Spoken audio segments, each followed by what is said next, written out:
Class good morning class 9 बच्चे अज असी जो डिस्कस करने जा रहे हैं एक्सरसाइज 6.3 है क्वेश्चन नंबर 1 शुरू करते हैं। डायग्राम तुहानू दित्ती हुई है, डायग्राम कुछ इस तरह डायग्राम बिल्कुल इस तरह है।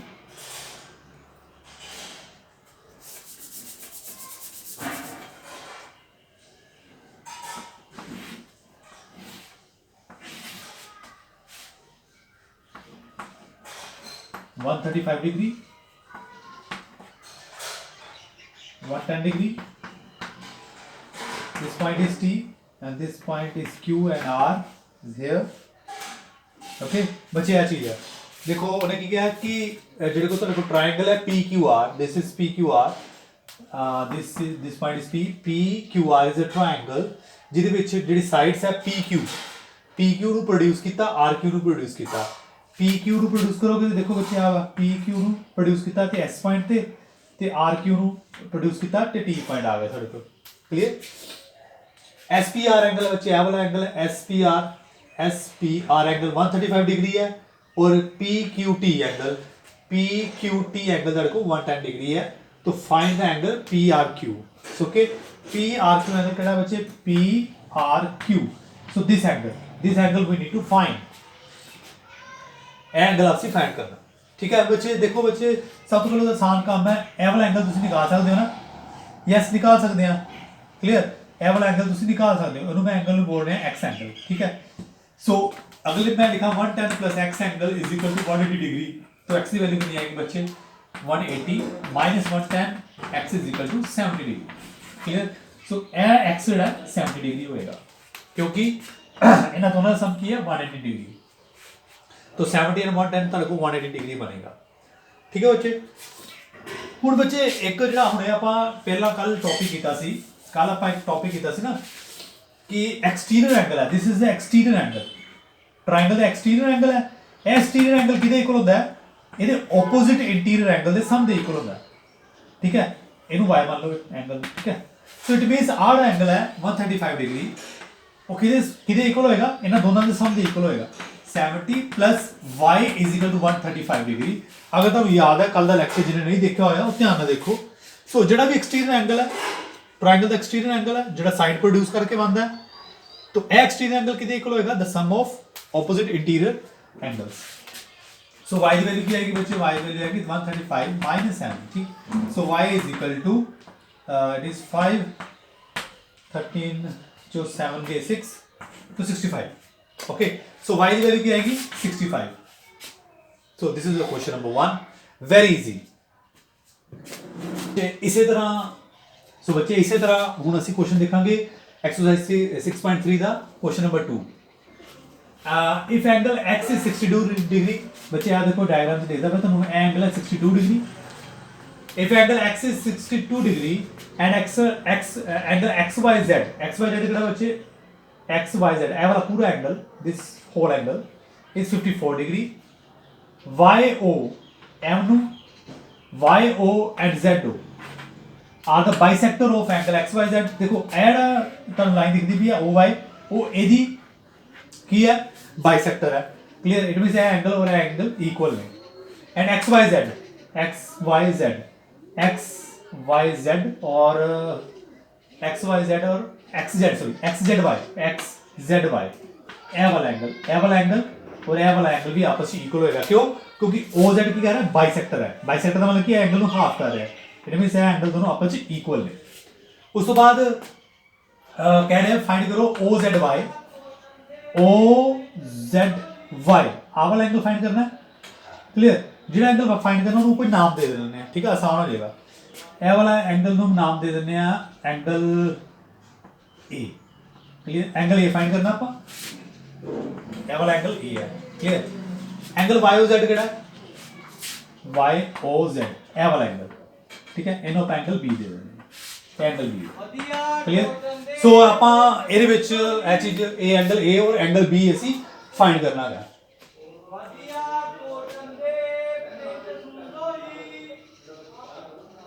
चलो बच्चे शुरू करते हैं। शुरुआत तो करांगे आप सब तो देखो पूरा एंगल कितना है 54 है। अगर पूरा एंगल 54 है तो यह कितना होएगा? ਇਹਦਾ ਹਾਫ 54 ਦਾ ਕੀ ਹੋਏਗਾ 27। 27 ਹੋਏਗਾ, ਕੋਈ ਸ਼ੱਕ ਨਹੀਂ ਹੈ 27 ਹੋਣਾ ਚਾਹੀਦਾ। ਕਲੀਅਰ। ਹੁਣ ਇਸ ਤੋਂ ਬਾਅਦ ਇਹ ਸਾਡੇ ਕੋਲ ਐਂਗਲ 62 ਹੈ। ਸੋ ਹਾਂ, ਇਹ ਪੂਰਾ ਐਂਗਲ ਕਿੰਨਾ ਹੋਏਗਾ? ਇਹ ਪੂਰਾ ਐਂਗਲ अगर आप ट्रायंगल एक्स वाई जेड की गल करिए तो x y z angle x plus angle y plus angle z का सम कितना होना चाहिए बच्चे? 180 डिग्री होना चाहिए। क्यों होना चाहिए? Angle x y z angle ने एंगल सम प्रॉपर्टी के अकॉर्डिंग। सो एंगल एक्स कितना मेरे को 62 डिग्री, एंगल वाई कितना बच्चे? एंगल वाई है मेरे को 54 डिग्री। तो एंगल जेड कितना होएगा? तो एंगल जेड की वैल्यू क्या आएगी? 180 डिग्री माइनस इन्हें दोनों प्लस कर लो, कितना आएगा? 6 एंड 11 है ना, 6 5 11 हाँ एंड आएगा है ना। सो 180 के विचों 116 माइनस कर दो 64। सो एंगल जेड कितना आएगा? 64। ठीक है बच्चे। सो ए पूरा एंगल कितना है? ए पूरा एंगल है 64। अगर ए पूरा एंगल 64 है तो ए एंगल कितना होएगा बच्चे? हाफ होएगा ना, कितना होएगा? 32। एंगल ए कितना होएगा? 32। ਇਹਦਾ ਹਾਫ 64 ਦਾ ਹਾਫ ਹੋਏਗਾ। ਕਲੀਅਰ। ਸੋ ਐਂਗਲ ਤੁਸੀਂ ਕਿਹੜਾ ਨਿਕਾਲਣਾ ਸੀ?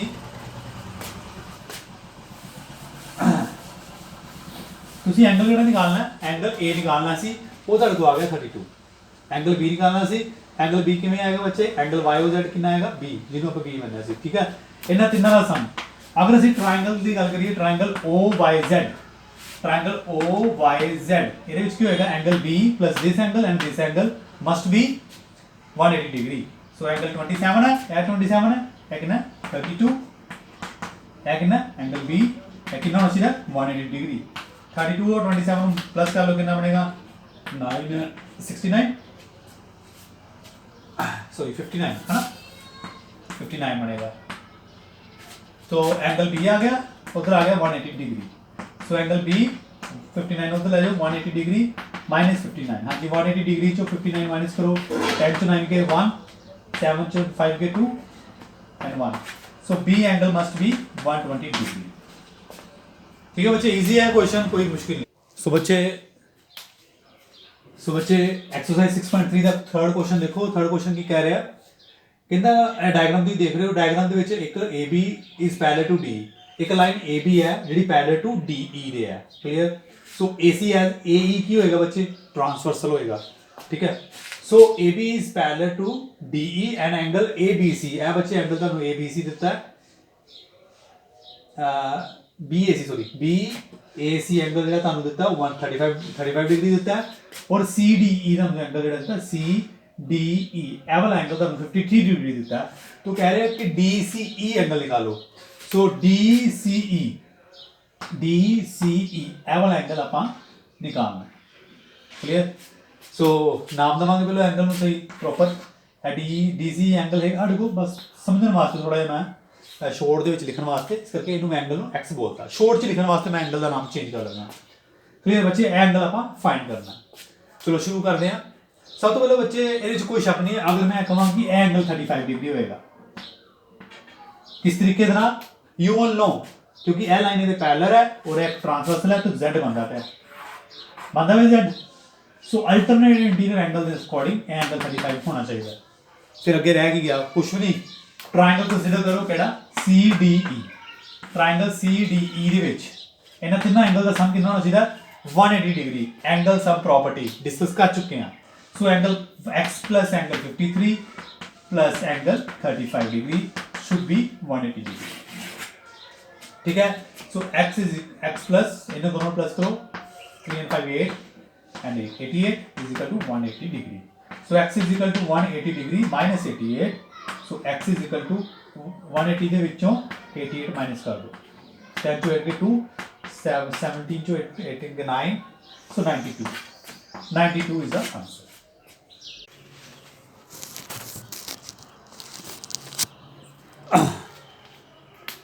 क्लास 9 एक्सरसाइज 6.3 का क्वेश्चन नंबर 4 देखो। If lines PQ and SR intersect at a point P and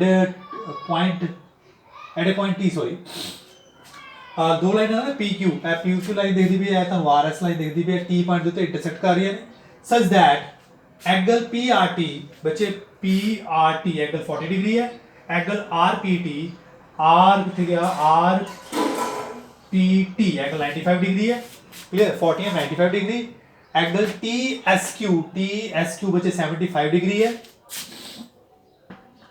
75 degree.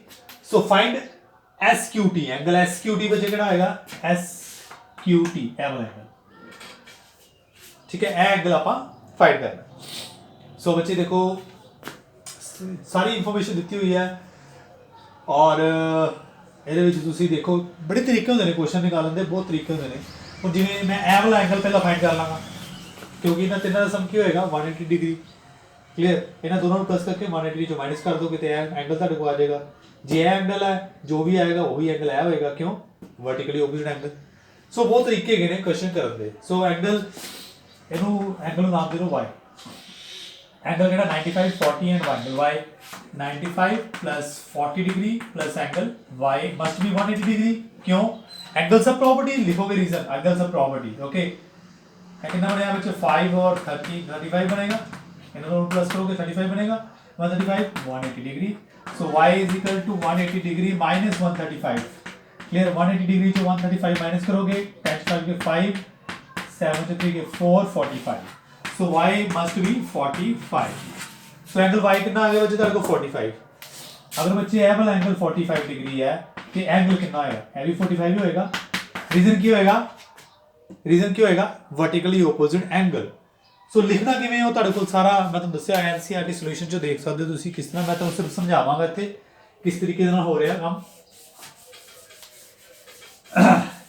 उस तो बाद बच्चे देखो एंगल तुहाडे कोल 45 है, एंगल 75 है, तो एंगल निकालना किहड़ी वड्डी गल है, क्लियर एंगल मैं बोलता एंगल चलो क्यू ही है। सो 45 degree plus angle 75 degree plus angle Q must be कितना आएगा 180 डिग्री। रीजन क्या आएगा angle sum property of triangle, clear. So 75 and 45 कितना है बच्चे 10 प्लस 7 और 5 12 120 डिग्री प्लस क्यू, क्लियर 120 होएगा ना हाँ। So angle Q must be 180 minus 120, हाँ जी 180 जो 120 कटोगे कितना आएगा angle is 60 degree. So angle कितना आ गया 60 डिग्री, दैट्स ऑल। ठीक है क्वेश्चन नंबर 4 सी है।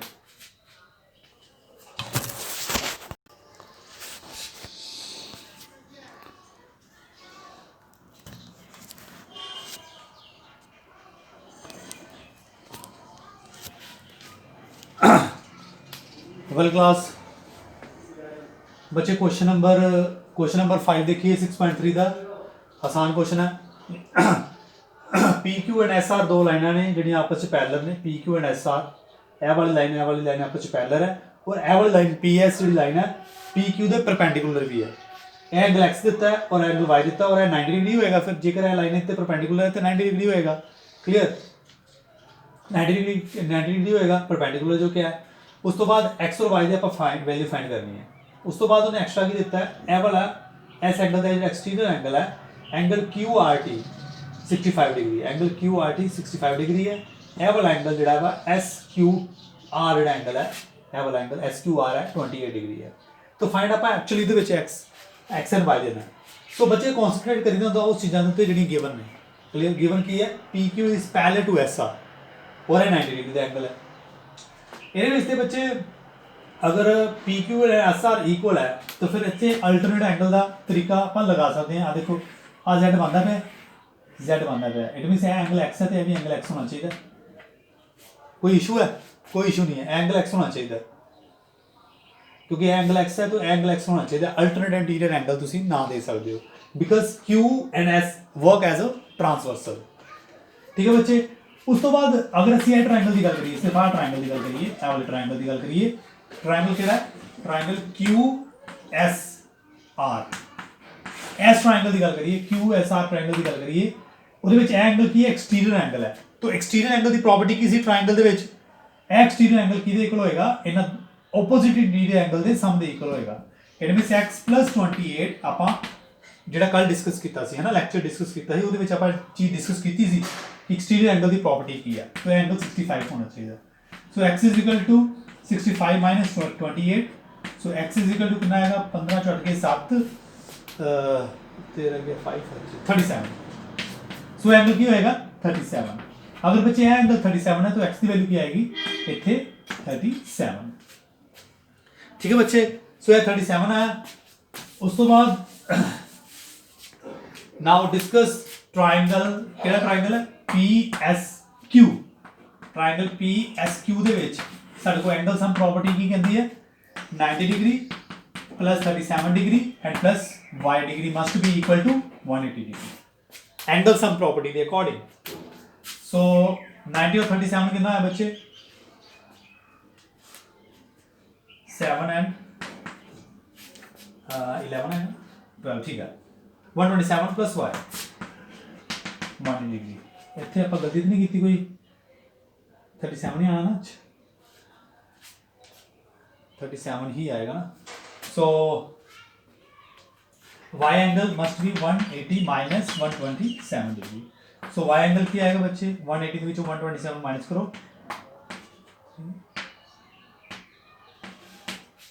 Right, 53। So angle y is 53। ठीक है, so this is actually our concept। बहुत ही आसान है। Question number 5।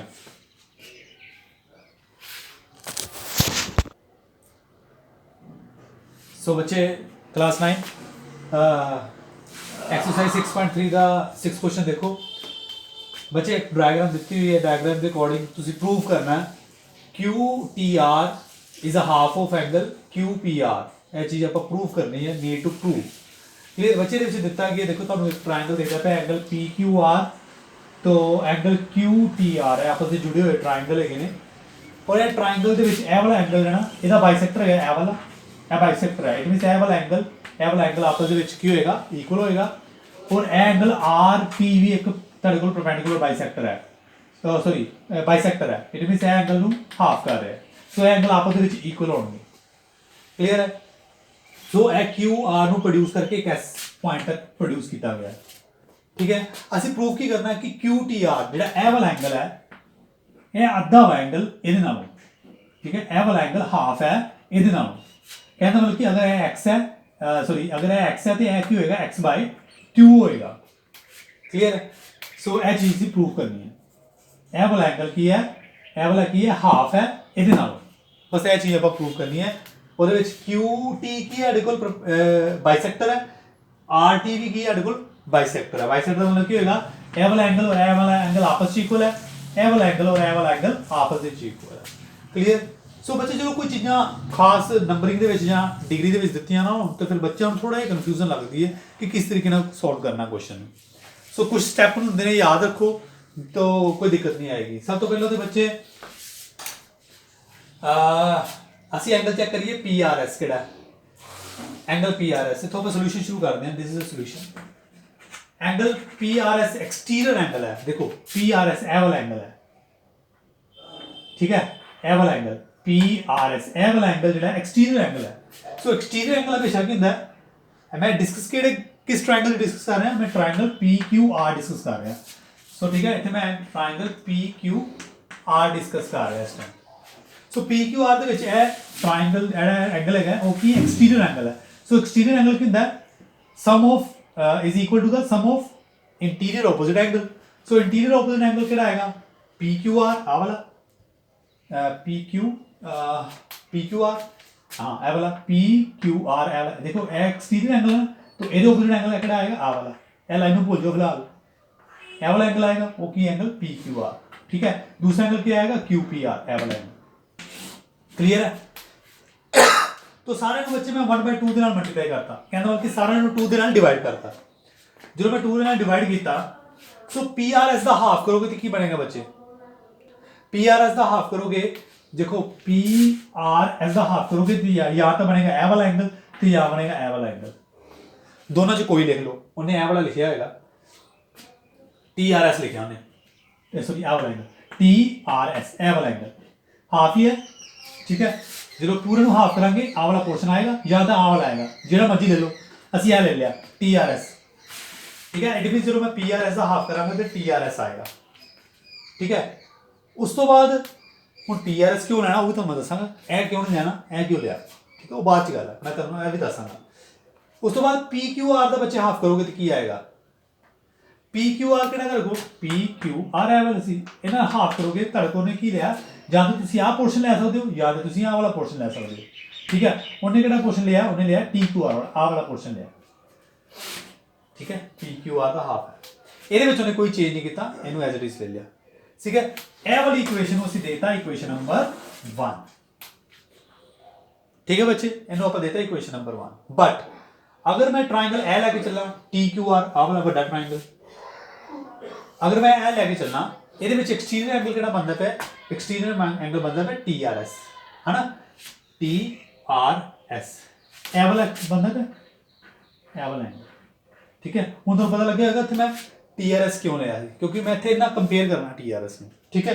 सो ए ट्राइंगल दे विच मैं TRS एंगल ए वाला एक्सटीरियर एंगल है, सो जे आ ट्राइंगल दे विच ए वाला एक्सटीरियर एंगल है, ए वाला एक्सटीरियर एंगल है ते ਇਹਦਾ ਆਪੋਜ਼ਿਟ एंगल ਕਿਹੜਾ ਹੋਏਗਾ, ਇਹਦਾ ਆਪੋਜ਼ਿਟ एंगल होएगा ਆਪੋਜ਼ਿਟ एक्सटीरियर एंगल ਦੀ प्रॉपर्टी लगानी, ਉਹ ਕੀ ਹੋਏਗੀ, ਇਹਦੇ ਆਪੋਜ਼ਿਟ ए वाला एंगल और ए वाला एंगल दोनों ਨੂੰ प्लस करांगे, ए वाला एंगल और एंगल प्लस करांगे। So exterior angle is equal to TQR sum of TQR ਕਿਹੜਾ ਬੱਚੇ, TQR ਇਹ ਵਾਲਾ ਐਂਗਲ ਤੇ ਦੂਜਾ ਇਹ ਵਾਲਾ ਐਂਗਲ QTR ਉਹ ਲਿਖਿਆ। ਇਟ ਮੀਨਸ ਇਸ ਐਂਗਲ ਦੇ ਇਕੁਅਲ ਮੈਂ ਇਹਨਾਂ ਦੋਨਾਂ ਐਂਗਲ ਦੇ ਸਮ ਨੂੰ ਲਿਖ ਸਕਦਾ, ਬਸ ਉਹੀ ਚੀਜ਼ ਲਿਖੀ ਹੈ। ਹੁਣ ਇੱਥੇ ਇਹ ਵੀ TRS ਹੈ, equation number 1 and equation number 2। Equation number 1 the left hand side TRS ਹੈ ਔਰ ਇਕੁਏਸ਼ਨ ਨੰਬਰ 2 ਦੀ ਲੈਫਟ हैंड साइड TRS है, दोनों की जी लेफ्ट हैंड साइड है TRS है, TRS का मतलब कि दोनों इक्वल ने, अगर इक्वल है इट मीन उन्होंने राइट साइड भी आपस में होनी चाहिए है, इक्वल होनी है। मैं TRS की राइट हैंड साइड लिखी, क्लियर, इसी तरह इक्वल टू करके मैं वो इक्वेशन नंबर 1 की राइट साइड लिखी, ठीक है। हूँ इतने भी TQR है, इतने भी TQR है, TQR कैंसल तो की बचा QTR is equal to 1/2 QPR। So this is what actually a solution. So यही चीज़ प्रूव करनी सी। सो बच्चे ये नाल ही एक्सरसाइज 6.3 ਦਾ ਵਿੱਚ बस यही क्वेश्चन है, थोड़ा डिफिकल्ट है, बस वो भी ਤੁਹਾਨੂੰ याद थोड़ा एक स्टेप याद रखोगे, एक दो बार प्रैक्टिस करोगे तो हो जाएगा। सो ਇਹੜਾ क्वेश्चन है बहुत ही इंपॉर्टेंट है, एक्सरसाइज 6.3 ਇਹਦੇ ਨਾਲ ਤੁਹਾਡੀ ਹੋਰ ਹੋ ਜਾਂਦੀ ਹੈ। ਫਿਰ ਹੁਣ ਆਪਾਂ ਨੈਕਸਟ ਇੱਕ ਨਵਾਂ ਚੈप्टर शुरू ਕਰਾਂਗੇ।